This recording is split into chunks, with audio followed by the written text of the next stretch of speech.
하나님의 말씀 여호수아서 9장 1절부터 6절까지 여호수아서 9장 1절부터 6절까지 제가 봉독을 해드리겠습니다.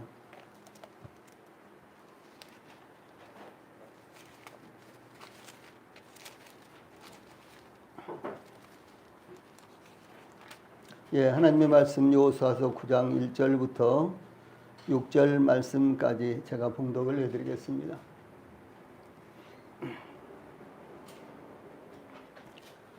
봉독하겠습니다. 일 후에 요단 서쪽 산지와 평지와 레바논 앞 대해 연안에 있는 헷사람과 모리사람과 가나안 사람과 브리스 사람과 히윗 사람과 여부스 사람의 모든 왕들이 이 일을 듣고 모여서 일심으로 여호수아와 이스라엘에 맞서서 싸우려 하더라. 기브온 주민들이 여호수아가 여리고와 아이에 행한 일을 듣고 꾀를 내어 사신의 모양을 꾸미되 헤어진 전대와 헤어지고 찢어져서 기운 가죽 포도주 부대를 나귀에 싣고 그 발에는 낡아서 기운 신을 신고 낡은 옷을 입고 다 마르고 곰팡이가 난 떡을 준비하고 그들이 길갈 진영으로 가서 여호수아에게 이르러 그와 이스라엘 사람들에게 이르되 우리는 먼 나라에서 왔나이다. 이제 우리와 조약을 맺읍시다 하니 아멘. 6절 말씀까지 봉독을 해드렸습니다.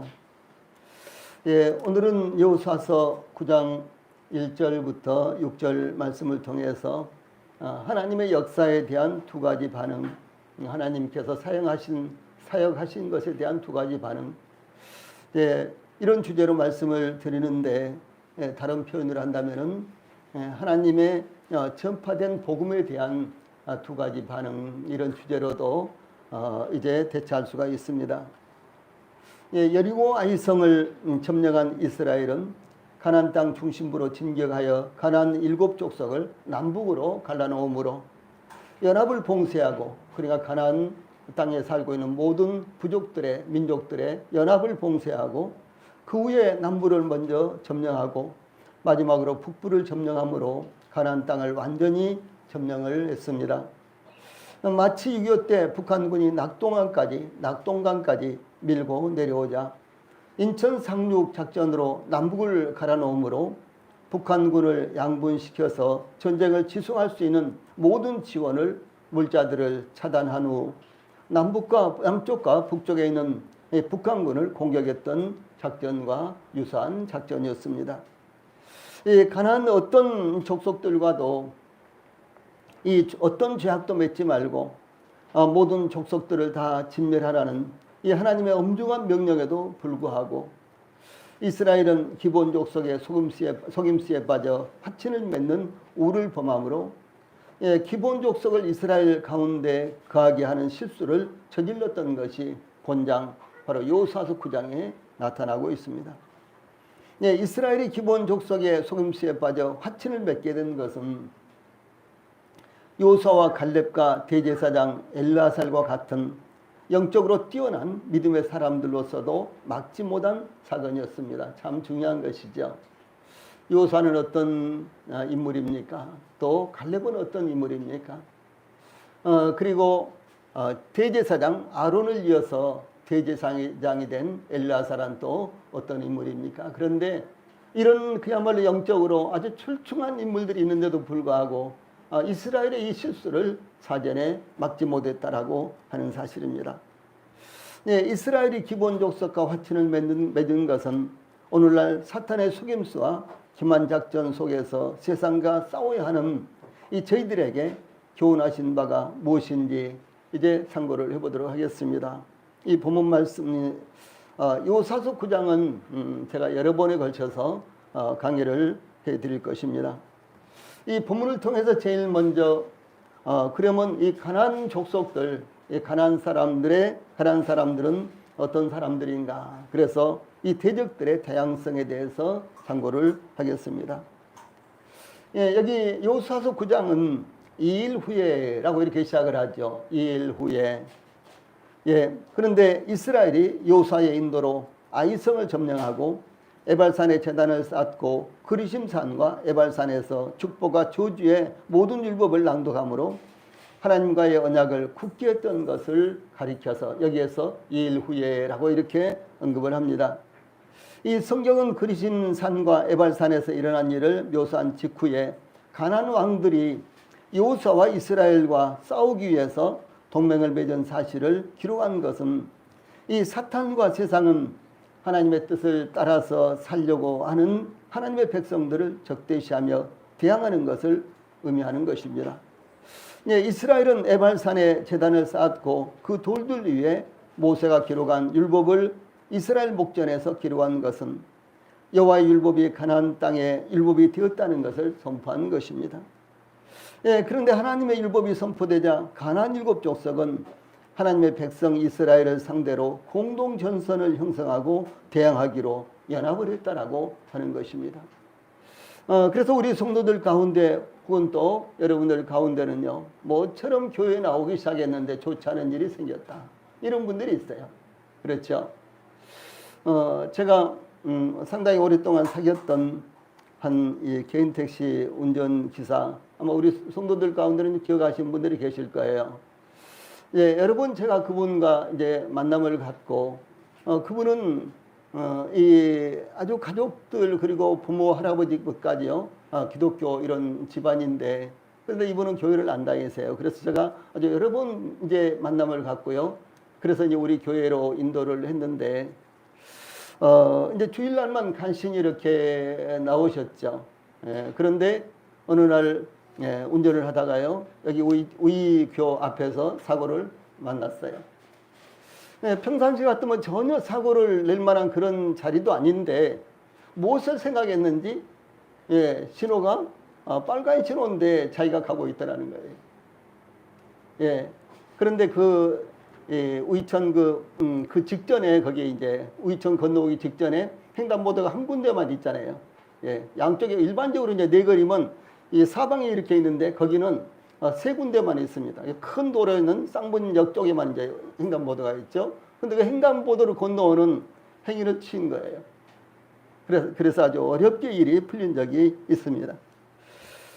그래서 이제 이분이 교회를 나가기 시작했다 그러니까 그 가족들이 뭐 다 박수를 치고 좋아하고, 아무튼 그 미국에도 이제 그 가족들이 많이 사는데 아주 유명한 그런 가족입니다. 그래서 미국에도 이제 가족들이 많이 사는데 미국에서조차도 뭐 축하 전화를 다 오고 막 이렇게 했는데, 이분이 그 일을 만나면서 교회를 나가기 시작하니까 좋은 일이 더 많이 생겨야 되는데 안 좋은 일만 생겼다 그러면서 교회를 안 나왔어요.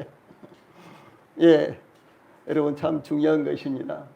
그래서 이 사탄 마귀는요, 이와 같이 이제 모처럼 교회를 나가려고 마음 먹고 교회를 나갔는데 좋지 않은 일이 발생하게 한다든가, 또 우리 성도들도 새롭게 마음을 먹고 정말 하나님 앞에 헌신해야지, 주님을 위해 살아야지, 이런 마음을 먹었는데요, 모처럼 환경적으로 좋지 않게 변했다든가 이런 일들이 발생한다는 것이죠.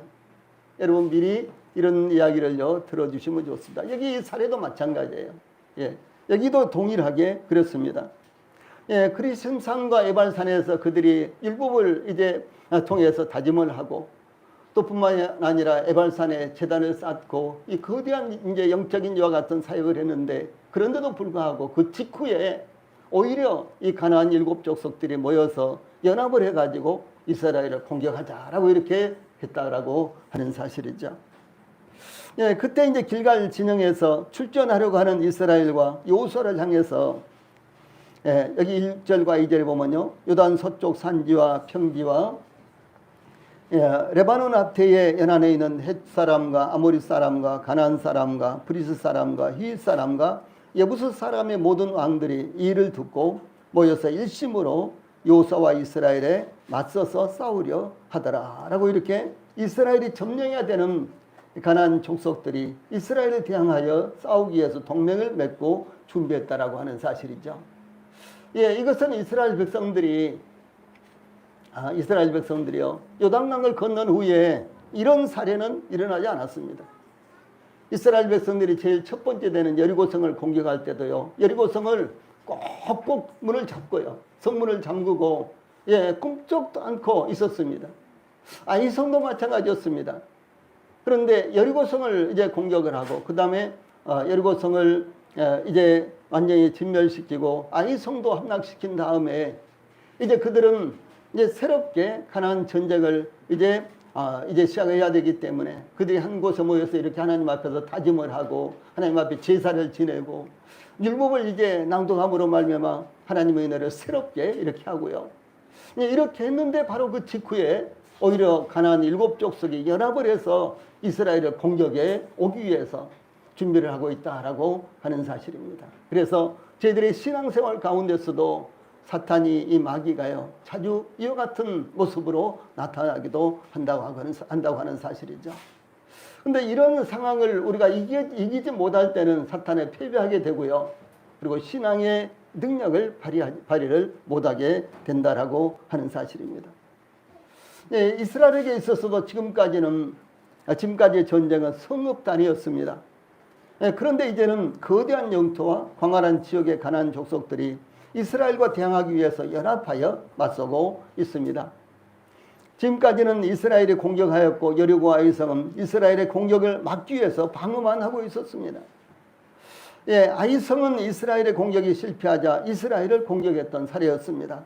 그러나 가나안 연합군은 이스라엘과 싸우기 위해서 동맹을 맺었으며 이스라엘을 공격하기 위해서 새로운 전쟁을 이제 모색하고 있는 것이었습니다.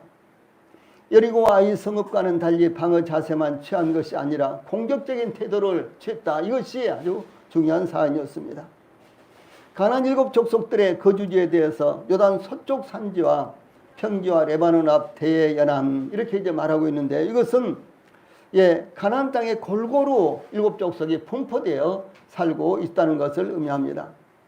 일반적으로 가나안 족속이라고 하면 가나안 땅에 거주하는 7족속을 의미하는데 이 본문에는 헷사람과 아모리 사람과 가나안 사람과 브리스 사람과 히윗 사람과 여부스 사람으로 6족속이 언급이 되어 있는데 여기에 언급이 안 된 기르가스 족속이라고 했습니다. 기르가스 족속.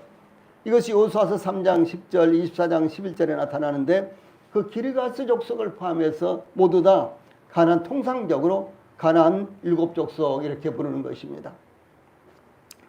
예, 이와 같이 가나안 땅에 거주하고 있는 7족속을 가나안 족속 이렇게 부르는데 사실은 가나안 족속이 또 따로 있다는 거죠. 그런데 이 통합해서요 가나안 족속 이렇게 부르는데 그 중에 가나안 족속 부르면은 7족속이 포함되기도 하고 구체적으로 또 가나안 족속이 따로 있다는 것이죠. 그래서 이제 제일 먼저 가나안 족속은 함의 4아들 중 그러니까 함, 야벳, 셈 이렇게 이제 노아가 3아들을 낳았죠. 그 중에서 이제 함에 4명의 아들이 함에게 4명의 아들이 있었는데요. 그 중에 한 아들이 가나안이었습니다. 예, 그래서 이 함의 4명의 아들 중에 한 사람이 가나안이었는데 이 가나안은 시돈과 헷이라는 2 아들을 낳았는데 가나안 땅 해변을 비롯해서 아주 널리 분포되어서 가나안 땅 전반적으로 흩어져서 살고 있었던 부족이 바로 민족이 가나안 민족이었습니다. 다음에 2번째로 헷 족속이 히타이라는 이와 같은 혹은 히타이 뭐 이렇게 이제 부르는데요. 이 가나안의 둘째 아들 헷의 후손들로서 족장 시대부터 이스라엘이 가나안 땅을 점령할 때까지 가장 강력한 민족이었고요. 아주 널리 분포되어서 거주했습니다. 그리고 가장 발전된 문화를 가지고 있었습니다. 그래서 지금 이스라엘이라든가 이제 그 근처 뭐 레바논 뭐 이런데 심지어 이 시리아 그리고 이란 이라크까지 아주 널리 이 헷족속은 분포되어 있었는데 이 고고학적으로 보면 지금도 이 헷족속의 유물들 그 헷족속이 문화적으로 문명적으로 굉장히 앞서 있었기 때문에요. 그 문명들이 이 고고학적으로 지금도 많이 발굴되어 있을 정도로 대단한 민족이었습니다. 이 3번째는 아모리 족속 이렇게 나오는데요. 이 아모리 족속은 성경에 이런 이름이 아주 많이 나와 있습니다. 그런데 이 아모리 족속은 가나안 땅에 살던 민족들을 통틀어서 부르는 호칭인데 또 한 호칭이 뭐라 그랬죠? 가나안 족속이라고 그랬죠. 근데 가나안 족속과 아모리 족속은 대체적으로 이 가나안에 흩어져 살고 있는 7족속을 대표해서 부를 때 가나안 족속이라도 부르고 아모리 족속이라고도 이렇게 부르는데 이 아모리 족속이라고 부를 때는요, 우상 숭배와 밀접하게 관련을 맺습니다. 그래서 이 7족속 가운데 이 아모리 족속은 굉장히 널리 분포되고 아주 강력한 이와 같은 부족이었는데요. 무엇보다도 우상 숭배에 깊이 빠져 있었던 이와 같은 민족이었습니다. 그래서 창세기 15장 16절에 보면은 이제 하나님께서 아브라함과 언약을 체결하실 때 아직은 아모리 족속의 죄악이 관영하지 않았다라고 하는 그 말씀을 볼 수가 있죠. 그래서 이 가나안 7족속 가운데 우상 숭배의 가장 선두주자가 선봉장을 이루고 있는 민족이요, 바로 아모리 족속이라는 족속입니다. 그 다음에 네 번째는 히위 족속인데요. 히위 족속은 함의 후손으로서 이스라엘 백성들이 가나안 땅에 정착하기 이전에는 가장 뛰어난 이와 같은 민족이었습니다. 이스라엘과 화친을 맺은 오늘 말씀의 중심이 되는 기브온 족속이 있죠. 이 기브온 족속도 사실은 여기 히위 족속에 소속된 이제 부족들입니다. 그 다음에 여부스 족속이 있는데요. 여부스 족속은 가나안의 셋째 아들의 후손으로서 예루살렘과 그 주변 산간 지역에 거주했는데 이 소수 민족이었습니다. 그런데도 불구하고 아주 강력한 전투력을 가진 이와 같은 민족이었는데, 이 여부스 족속은 다윗이 왕이 된 후에요. 이제 그들을 이제 정복했던 이와 같은 민족이었기 때문에 대단히 강력한 산악지대의 전투에서 아주 강력한 이와 같은 전투력을 발휘하는 이와 같은 부족이었다는 것이죠. 이제 그 외에도 브리스 족속과 기르가스 족속이 있는데요. 이런 부족들은 그다지 크지 않은 부족들이었습니다. 이들 족속들은 다른 족속들에게 합류가 되어서 이스라엘과의 이 전쟁을 치르다가 결국은 멸망을 당한 이와 같은 부족들입니다. 예, 이상과 같이 가나안 땅에 거주하고 있는 이 가나안 7족속들은 그 면면이 각각 달랐습니다. 그 특징들이 달랐습니다. 그들은 산지나 평지나 골짜기나 해변 등 다양한 거주지에 살고 있었고요. 또한 그들 중에는 철병거를 보유하고 있었기 때문에 이스라엘이 감히 대항도 못하는 이와 같은 강력한 부족도 있었고요. 또 그런가 하면 장대한 거인 자손도 있었고, 자, 성경에서 장대한 사람, 거인, 그럼 누굽니까? 골리앗이죠. 예, 골리앗과 같은 이런 아주 장대한 이런 사람들은요, 키가 3m 40 이렇게 됐답니다. 그러면 도대체 어떻게 되는 거예요? 3m 40이면 예, 참 이제 문명에 그렇게 이제 적용이 됐습니다만은 저희들이 이 정도 키에 이 정도 아담한 사이즈로 살고 있는 것이 참 중요한 것입니다. 키가 너무나 큰 어떤 사람은요, 버스를 탔는데 이러고 있더라고요. 얼마나 불편합니까? 그렇죠? 전철을 탔는데도, 제가 월요일 날마다 전철을 타고 어디를 가는데, 전철을 타는데 키가 다른 사람보다도 어깨 위로 올라오는 거예요. 이분은요, 마음대로 다니지를 못하더라고요. 그래서 혹시 부딪힐까 와서 이렇게 하고 다니고, 예, 우리의 평균 사이즈가요, 얼마나 좋습니까? 예, 참 하나님이 아주 적절하게 만들었습니다. 저는 이런 생각을 해봤어요. 만약에 우리 사람도 호박너클처럼 계속해서 큰다면 어떻게 될 것인가? 예. 아니 1m 뭐 50이나 한 2m 이내에 멈추지 않고 호박너클처럼 계속해서 커버리면 어떻게 되겠어요? 집도 이 사이즈를 어떻게 맞춰야 되는지, 그렇죠? 참 얼마나 이 머리 아프고 복잡할지 모르겠습니다. 그런데 하나님께서요, 적당하게 커서 이렇게 멈추게 했어요. 뭐 동구암 느티나무 뭐 이런 말 있잖아요. 그 느티나무는 얼마나 큽니까? 우리 사람들도요, 계속해서 그렇게 큰다면 어떻게 되겠어요? 예. 여기 예배당에 우리 성도 한 분이 앉아도 도저히 이렇게 조바하게 이렇게 하겠죠. 그런데 하나님께서 아주 적절하게 이렇게 하셨습니다. 예, 그런데 이 가나안 족속 가운데는요, 장대한 거인 자손도 있었고요. 그리고 아주 견고한 성을 구축해서 이스라엘 백성들이 이제 공격하기가 아주 난감한 이와 같은 부족도 족속들도 있었습니다. 이것은 하나님의 백성들을 대적하는, 이것은 무엇을 의미하는 거는요, 하나님의 백성들을 대적하는 세력들의 다양성을 의미하는 것입니다.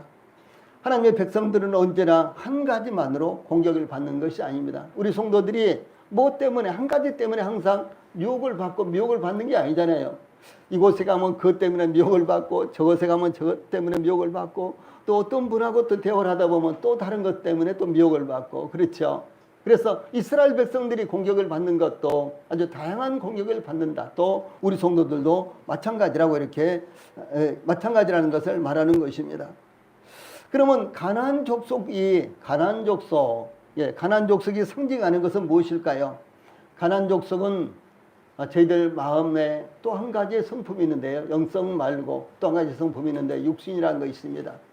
특별히 육신이라는 것은 갈라디아서에 많이 나와 있고, 그리고 로마서 7장 8장에 육신이라는 말이 많이 나와 있는데, 육신은 육체를 말하는 것이 아닙니다. 우리 안에 있는 죄의 성품을 의미를 하는 것입니다. 그래서 이 가나안 족속 그러면은요, 죄의 성품을 상징적으로 의미를 하는 것입니다.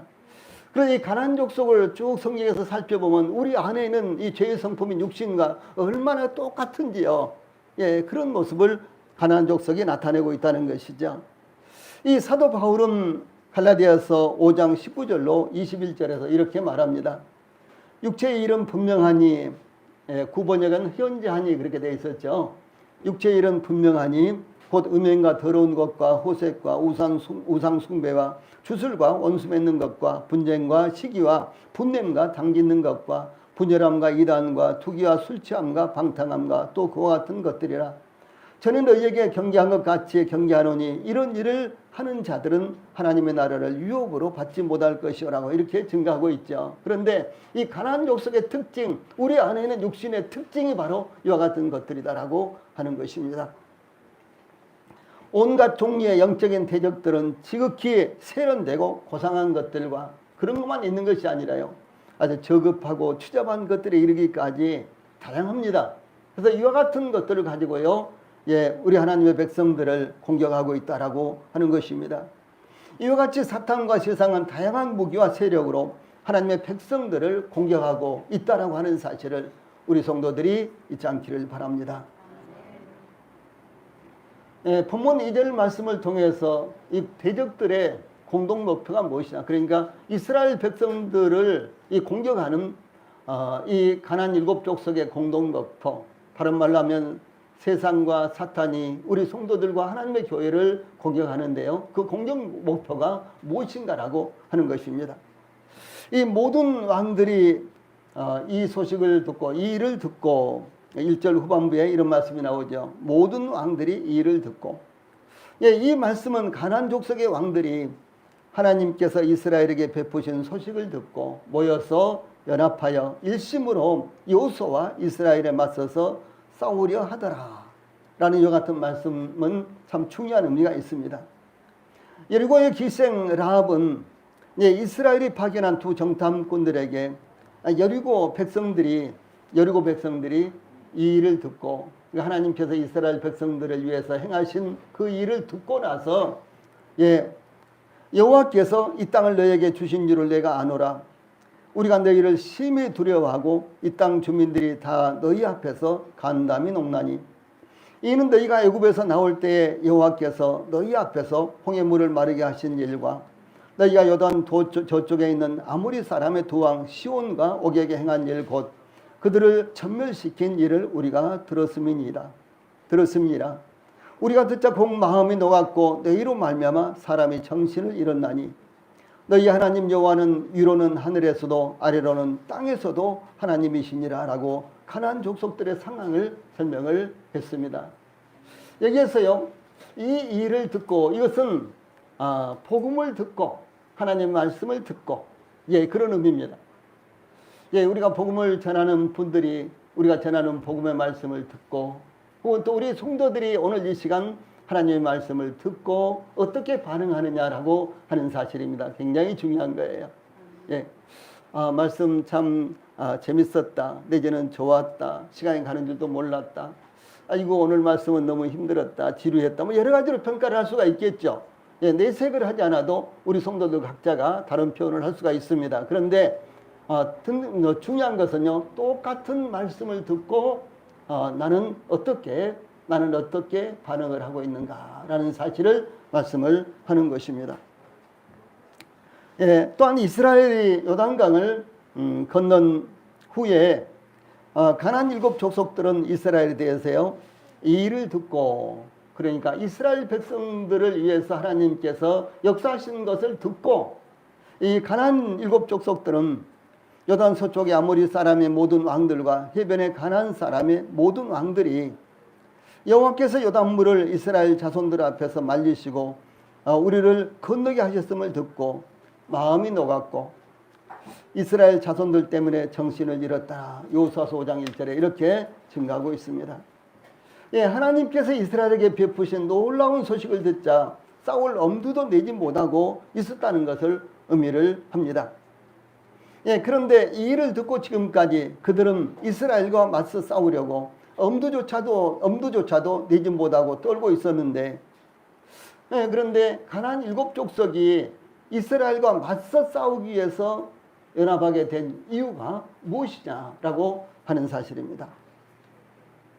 첫째로요, 가나안 일곱 족속들은 각 족속별로 혹은 각 성읍별로 이스라엘과 싸운다면은 백전백패라고 예상을 하고 동맹을 맺어 연합작전으로 이스라엘과 맞서려고 준비를 했다라고 하는 사실입니다. 거봐, 여리고 성 사람들이 자기들 혼자서 싸우니까 그렇게 졌잖아. 아니, 아이 성 사람들 봐. 자기들 혼자서 어떻게 이겼어 이스라엘을. 예, 그렇게 생각을 하고요. 그러니까 우리가 연합을 해서 이스라엘과 싸우면은 우리가 이길 거야. 이렇게 이제 가나안 일곱 족속들은 생각을 갖게 됐다라고 하는 것입니다. 예, 그래서 가나안 일곱 족속들은 그들이 연합한다면 이스라엘을 상대할 수 있을 뿐만 아니라 이길 수도 있을 것이라고 생각을 갖게 된 것입니다. 예, 둘째로 아이성은 비교적 작은 성읍이었는데, 예, 이스라엘 백성들의 1차 공격에서 이스라엘 백성들이 실패를 했잖아요. 그렇죠? 예, 그런데 왜 실패를 했습니까? 그것은 이스라엘 백성들 가운데 죄가 있었기 때문이었죠. 예, 그런데 가나안 일곱 족속들은 그 부분에 대해서는 알지 못했습니다. 왜 이스라엘 백성들이 실패했는지를 알지 못했습니다. 단지 물리적으로만 생각하는 거죠. 이스라엘 백성들도 별것 아니야. 해볼만 해. 그런데 우리가 뭉치면 어떻게 되겠어? 아니, 아이성도 조그마한 성이었는데 이스라엘과 싸워서 첫 번째는 이겼잖아. 그런데 두 번째는 졌지만 첫 번째는 이겼잖아. 그러니까 우리가 연합을 한다면은 이스라엘 정도는 충분히 우리가 이길 수 있어. 이런 생각을 갖게 되었다는 것이죠. 이스라엘이 아이성을 공격할 때 말씀드렸던 대로요. 왜 패배했을까요? 왜 패배했습니까? 이스라엘에 죄가 있었기 때문이었습니다. 예, 아이성에서의 패배는 아간이라는 백성의 죄 때문이었습니다.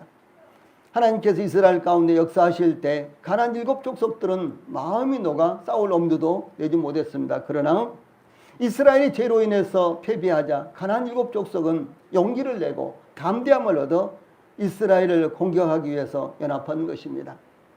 즉 이스라엘의 죄는 이스라엘의 적들을 위해서 문을 열어주었고요. 그들에게 담대함을 갖게 만들었다라고 하는 사실입니다.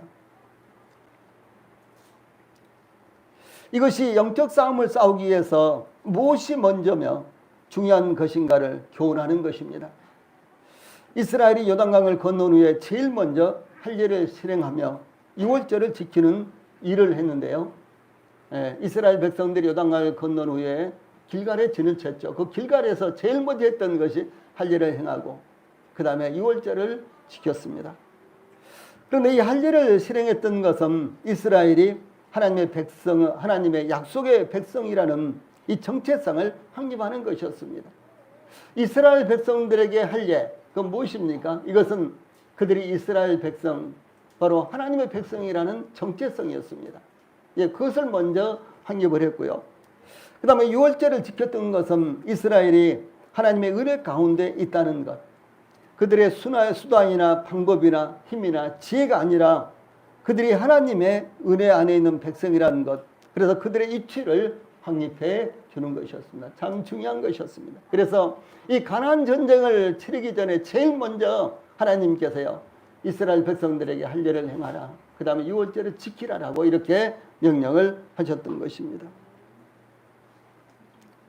예, 그러므로 우리 성도들도 예, 이 세상과 마귀와의 싸움에서 승리하기 위해서는 우리가 누구며 어떠한 사람인가를 먼저 잊어서는 안 되는 것입니다. 마귀에게 우리를 공격할 비밀을 주어서는 안 되는 것입니다. 그것이 무엇입니까? 우리의 연약함이죠. 당연히 연약함이죠. 그런데 그 연약함이 무엇으로 나타납니까? 죄로 나타나고요. 믿음 없는 것으로 나타나는 것입니다. 그래서 우리 성도들, 우리 교회가 믿음 없는 것, 이 마귀에게 빌미를 주어서는 안 되는 것입니다. 죄가 있어서는 안 되고, 그리고 또 믿음이 연약해서도 안 되는 것입니다. 그러면 마귀에게 틀림없이 기회를 주고 마는 것입니다. 세상에게 우리 연약함을 보여주어서는 안 됩니다. 그러면 당장 그 연약한 것을 세상은 공격을 합니다. 여러분, 축구 경기를 보면요, 이렇게 수비하는 사람들이 있고 공격하는 선수들이 있잖아요. 그런데 이 상대방 공격수가 또 우리 편 공격수가요, 상대방 어느 쪽이, 왼쪽이 혹은 오른쪽이 아니면 중앙이 약하다라고 이렇게 예, 판단이 되면은 그쪽만 계속 공격을 하죠. 그렇죠? 예. 오른쪽은 강하고 왼쪽은 좀 약해. 그러면 왼쪽을 죽자 살자 공격을 하죠. 황 집사님 그렇죠? 황 집사님은 사람이 적어가지고 반대로 하죠. 우리 황 집사님은 축구 선수예요. 아주 얼마나 지금도 날른지 그렇습니다.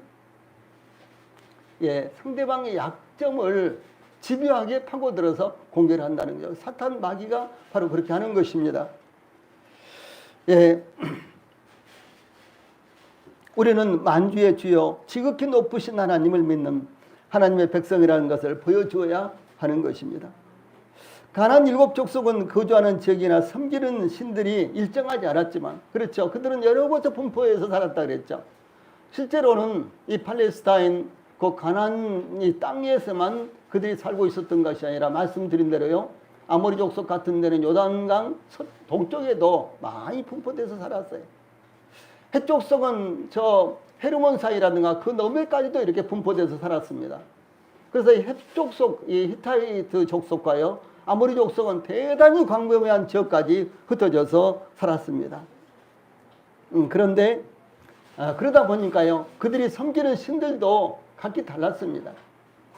예, 그런데도 불구하고 이스라엘을 물리치기 위해서는 하나가 되어서 이스라엘을 대적했다라고 하는 것이죠. 예, 세상은 각각 별별 신을 다 섬기고, 그리고 세상은 각각 여러 가지 생각들을 갖고 있지만은 하나님의 교회와 이 복음을 공격하고 성도들을 공격하길 때는 모두 다 하나가 된다라고 하는 사실을 잊어서는 안 되는 것입니다. 이 가나안 7 왕들은 여기 일심으로 그랬어요. 일심으로, 즉 한 마음으로 합하여 여호수아와 이스라엘과 이 맞서 싸우기로 연합을 한 것입니다. 서로 간 경쟁적인 왕들이었지만 하나님의 백성들을 대적하는 공동 목표를 위해서는 하나가 된 것입니다. 이들은 서로 돕고 지원하여 이스라엘을 공격하기로 최정상급 합의를 도출해 낸 것입니다. 그들은 잠시 서로 간의 차이를 내려놓고 하나님의 백성들을 공격하기 위해서 연합을 한 것입니다. 가나안 7 족속들은 이스라엘이 가나안 땅으로 진입하기 위해서 다가오는 것도 그들은 알고 있었습니다. 이스라엘에 의해서 여리고와 아이 성읍이 심각한 위험에 쌓여 있을 때에도 가나안 7 족속들은 전혀 움직이지를 않았습니다. 그들은 여리고와 아이 성읍이 이스라엘에 의해서 점령되고 불태워졌다는 것을 알면서도 미동도 하지 않았습니다. 그런다고 또 항복하지도 않았었죠. 이 가나안 족속들이 이스라엘을 공격하기 가장 좋은 기회는 이스라엘이 언제겠어요? 요단강을 건넌 직후였습니다. 그래서 길갈에서 할례를 행하고 있었을 때였죠. 예, 그때가 가장 최고의 적기였습니다. 예, 그런데도 불구하고 가나안 족속들은 그때에도 미동도 하지 않았다는 것이죠. 자, 그런데 이와 같이 세상과 사탄이 성도들을 공격하지 않는다고요. 세상이 혹은 사탄이 우리 성도들을 공격하지 않는다고 방심해서는 안 된다라고 하는 사실입니다. 예. 그들은 언제 교만 방법으로 공격을 개시할지 알 수 없는 것입니다. 이스라엘이 요단강을 건너고 여리고와 아이 성읍을 진멸시킬 때에 다른 가나안 7 족속들이 동조하지 않는다고 그들이 끝까지 잠잠하게 있는 것만은 아니다라고 하는 사실입니다. 사탄은 하나님을 대적한 후에 그의 활동을 중단한 일이 없습니다. 지금도 계속해서 사탄은 하나님을 공격하고 하나님의 백성들을 공격하고 하나님의 나라를 공격하는 것입니다. 예, 주 예수님께서 40일 동안 금식하신 후에 이 사탄이 다가와서 마귀가 다가와서 시험을 했죠.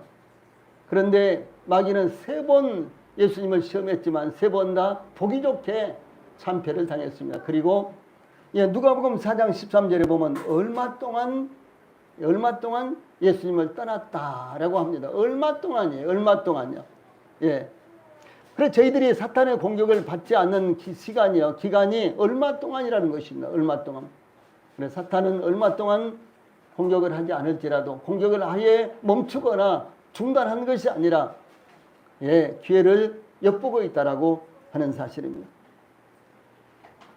그래서 사탄은 패배를 받아들이지도 싸움터에서 도망치지도 포기하지도 않은 아주 요물입니다. 이 사람 안에 있는 성품적 육체와 악한 육신의 성품도 사탄과 똑같은 것입니다. 우리 안에 내주하는 죄의 성품은 절대로 우리를 떠나지 않으며 우리에게 굴복하지 않습니다.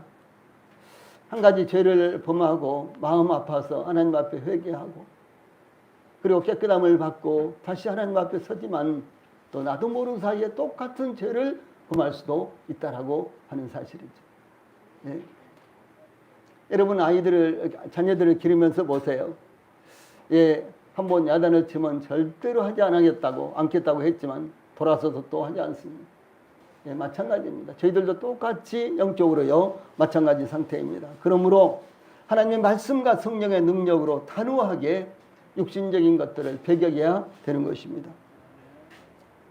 세 번째로 3절로 6절에는 대적자들의 2가지 작전, 그러니까 가나안 7 족속의 2가지 작전이 2가지 나타나는 작전의 그 나타나는 양상이 기록되어 있습니다.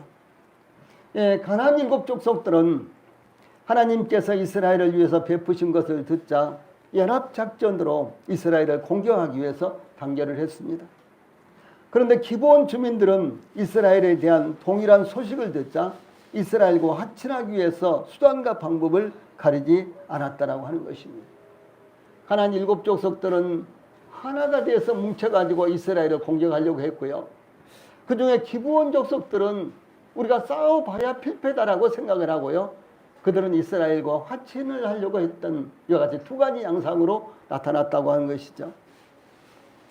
그래서 가나안 7 족속들의 왕들은 이스라엘에 대한 소식을 듣고 그들이 뭉쳐서 한마음이 되어 여호수아와 이스라엘에 맞서 싸우려고 준비하고 있었는데 한편 기브온 족속들에 대해서 여기 3절에 보면 기브온 주민들이 여호수아가 여리고와 아이에게 행한 일을 듣고 이렇게 했습니다. 오늘 가나안 1절과 2절을 통해서요. 이제 이스라엘 백성들의 소식을 듣고 그런데 기브온 족속들도 동일하게 이스라엘 백성들에 대한 소식을 듣고 이 듣고 어떻게 반응을 했는가.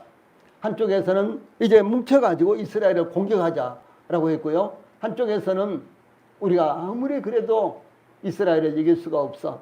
이스라엘은 하나님이 역사하시지 않아. 우리가 절대로 이길 수 없어. 이제 이렇게 생각을 하고요. 이스라엘과 화친을 맺으려고 했다라고 하는 사실이죠.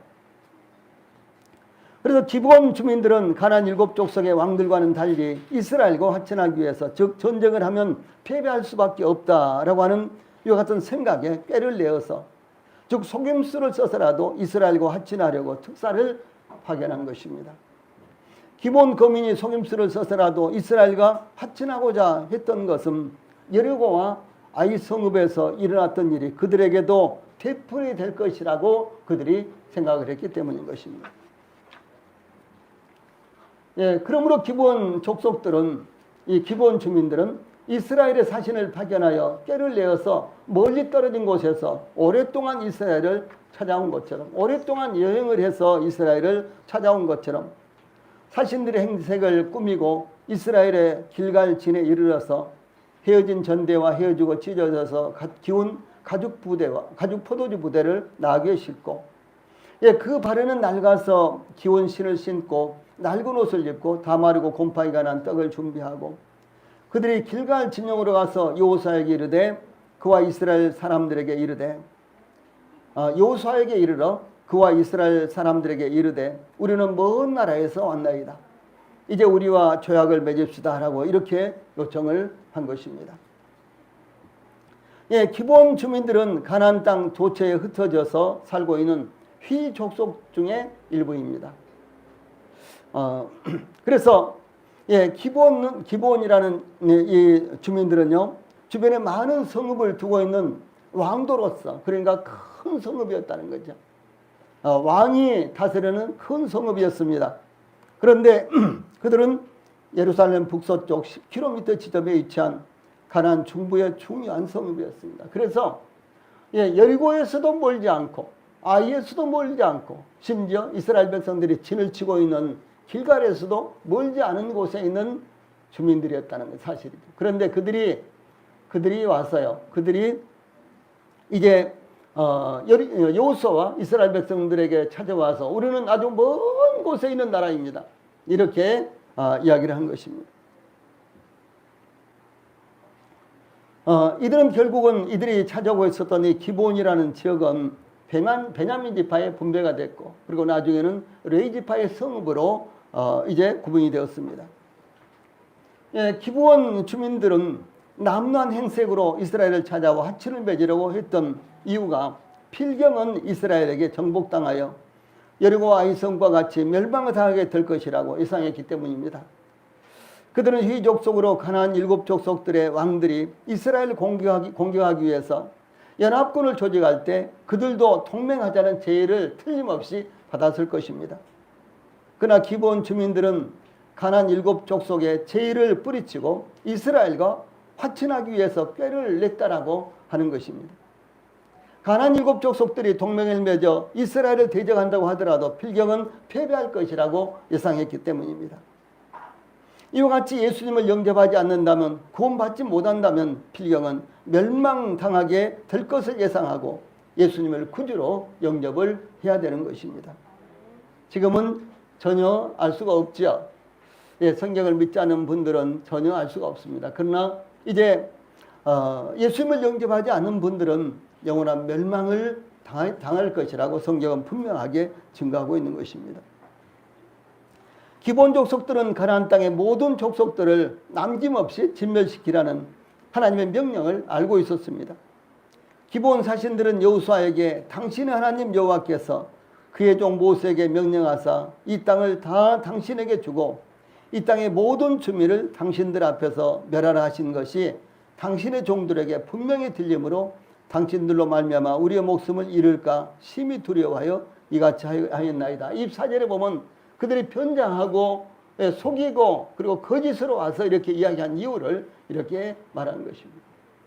하나님께서 다 진멸하라고 말씀하신 것을 우리가 알고 있었기 때문에 우리가 살아남기 위해서 그럴 수밖에 없었다라고 이렇게 말하는 것입니다.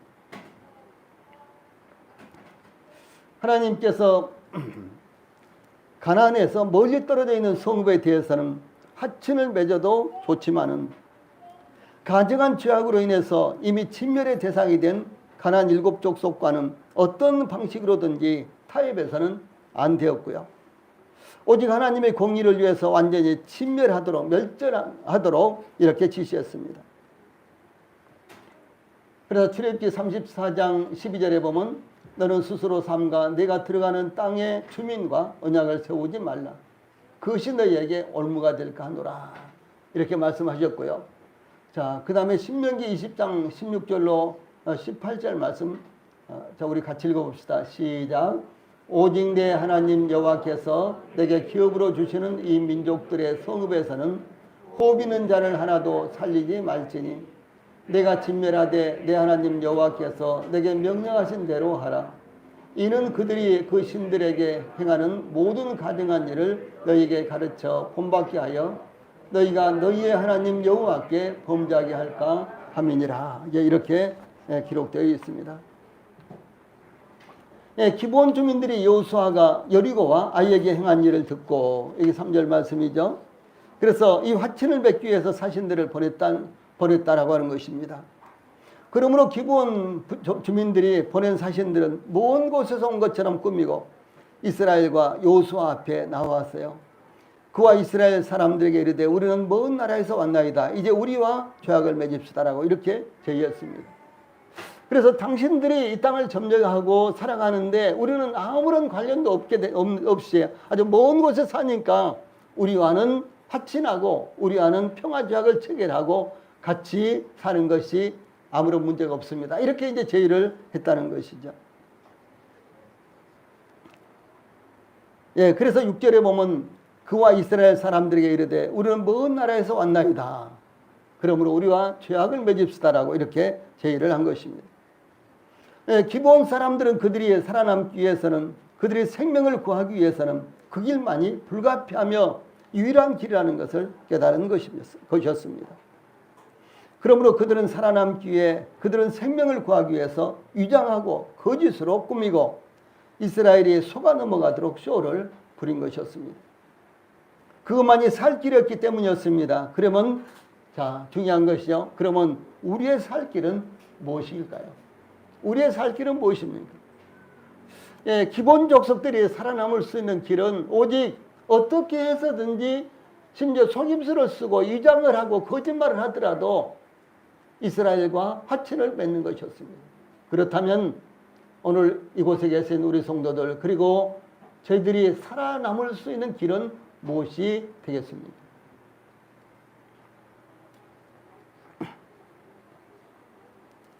우리의 가족들을 살릴 수 있는 길은 무엇이겠습니까? 위장하고 거짓말을 하고 쇼를 하는 것은 잘못된 것입니다. 그러나 기본 주민들에게 살아남을 길이, 그 길이 유일하다고 판단되었을 때 그들은 위장하고 속이고 거짓말을 하고 쇼를 하는 것은 그들에게 전혀 문제가 될 수가 없었다라고 하는 것이죠. 기본 성읍에 대해서 위에 있는 말씀 같이 읽어봅시다. 시작. 기브온 주민이 이스라엘과 화친하여 그 중에 있다 함을 예루살렘 왕 아도니세덱이 듣고 크게 두려워하였으니 이는 기브온은 왕도와 같은 큰 성임이요 아이보다 크고 그 사람들은 다 강함이라. 이렇게 증가하고 있습니다.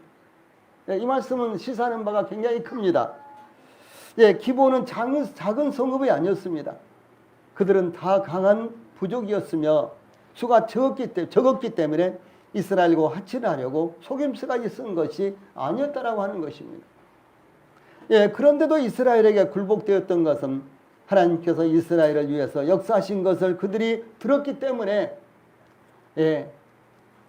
그래서 이스라엘과 화친하는 것만이 유일하게 살 길을 하고 그들이 생각을 했던 것입니다. 여러분, 우리가 이 땅에 사는 동안 하나님과 화목해야 되는 거예요. 우리가 이 땅에 사는 동안 주 예수님과 화친을 하지 않으면은 우리는 결코 살아남을 길이 없다라고 하는 사실을 말씀을 하는 것입니다.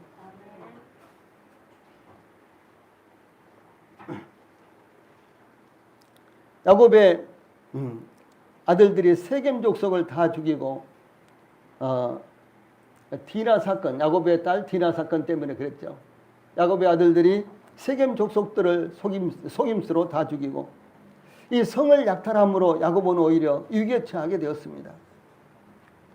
그때 하나님께서 야곱에게 베델로 올라가 성문을 지키라고 지시를 하자 그들이 베델을 향해 떠났으나 하나님이 그 사면 고울들로 크게 두려워하게 하셨으므로 야곱의 아들들을 죽여가는 자가 없었더라라고 이렇게 증가하고 있습니다. 이 야곱의 아들들이 세겜 성에 들어가서 모든 주민들을 다 진멸해 버렸어요. 그 일로 말미암아 야곱은 가나안 족속들 가운데는 아주 미약한 부족이었죠. 그런데 냄새를 풍기게 되었습니다. 다시 말해서 가나안 족속들에 의해서 진멸을 당할 수밖에 없는 위기에 처하게 됐다고 하는 사실이죠. 근데 그때 하나님께서 나타나셔서 베델에 올라가서 나에게 서운한 것을 지키고 거기서 제사를 지내라, 이렇게 하나님께서 말씀하셨습니다. 그래서 야곱이 자기의 가솔들을 다 데리고 이제 베델로 올라가는데 어떻게 됐습니까? 주변에 있는 부족들이 쳐들어오면은 야곱 족속들은 거기서 진멸될 수밖에 없는 위치에 있었습니다. 그래서 야곱이 심히 떨었다라고 두려워했습니다. 그런데 하나님이 지켜주셨어요. 오히려 야곱 족속들을 하나님께서요, 그 주변에 있는 모든 부족들이 두려워하게 이렇게 하셨다라고 하는 사실입니다. 하나님께서 두렵게 하신 것입니다. 수가 적고 많은 것에 달린 것이 아니었습니다. 지혜가 있고 없고에 달리지도 않았습니다. 그러므로 중요한 것은 하나님을 의지하십시오. 사탄과 세상은 직접 혹은 간접적으로 하나님의 교회와 백성들을 공격하고 있습니다. 이와 같이 사탄과 세상의 공격을 이길 수 있는 것은 하나님만을 의지하는 것입니다. 그러므로 오직 하나님만을 의지하시기 바랍니다. 모든 것들이 하나님께로부터 나왔기 때문인 것입니다. 찬송하시겠습니다.